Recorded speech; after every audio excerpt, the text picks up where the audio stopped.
Things to know before trekking to Valley of Flowers National Park. Hi, I'm Vanshika and I'm the trek expert at the Searching Souls. The Valley of Flowers Trek is one of the most beautiful and popular Himalayan journeys in India, recognized as UNESCO World Heritage Site. This high-altitude national park transforms into a vibrant paradise during the monsoon season. Trekkers, photographers, botanists, and nature lovers from around the world visit the valley to witness more than 550 species of naturally growing alpine flowers. Surrounded by snow-clad peaks, flowing rivers, and cascading waterfalls, the trek offers an unforgettable blend of adventure and serenity. If you are planning to explore this magical destination, here are some essential things you should know to make your journey smooth and well prepared.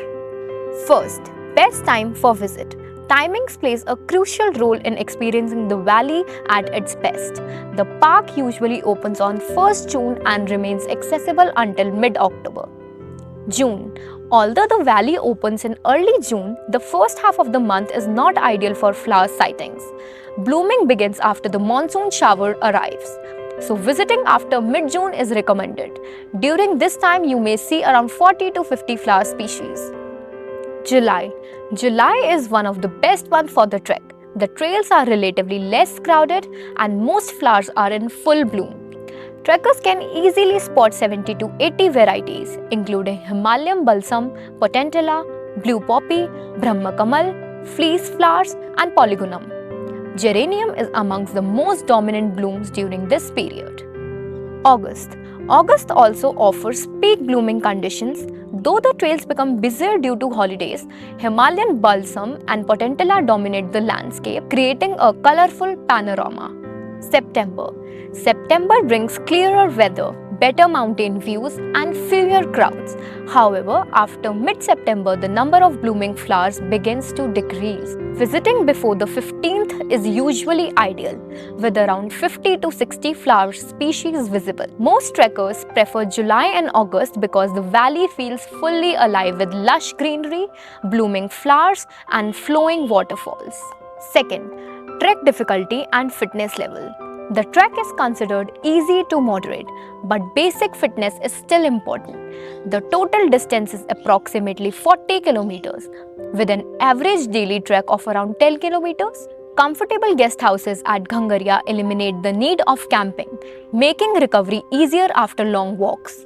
Food and water are also easily available along the trail, which makes the journey more manageable. To prepare physically, start training at least 2 months in advance. Walk or jog 3 to 4 kilometers daily, practice stair climbing, train with a light backpack.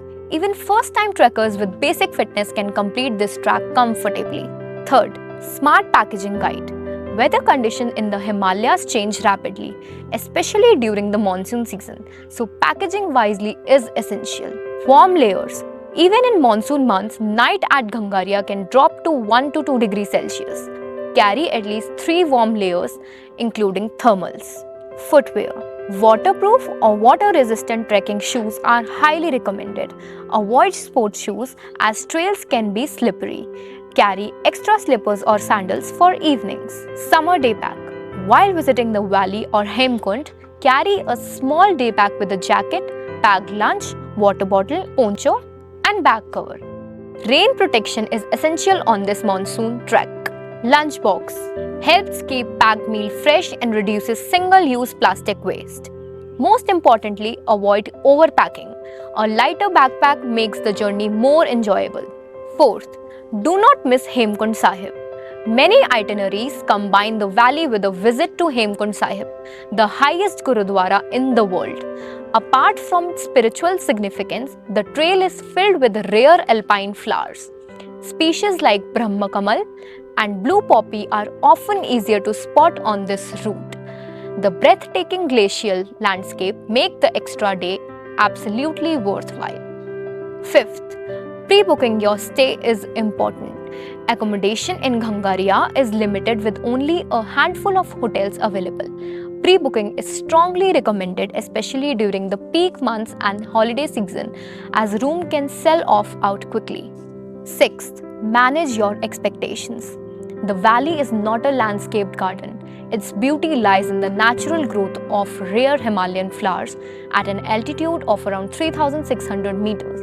Expect raw alpine meadows rather than perfectly arranged flower beds. 7th, hire a knowledgeable guide.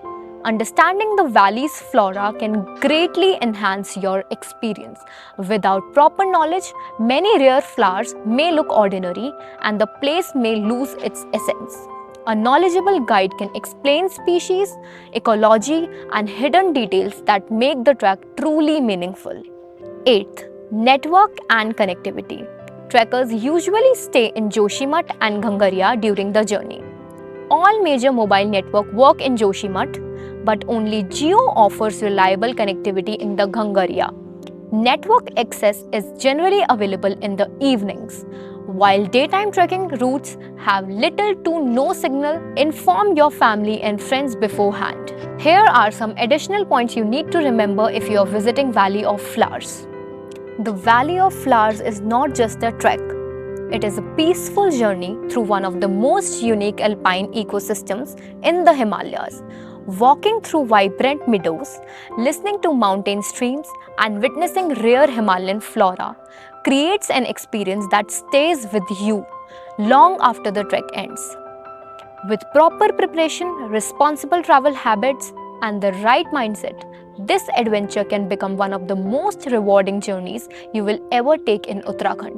For more details, check our website www.thesearchingsouls.com.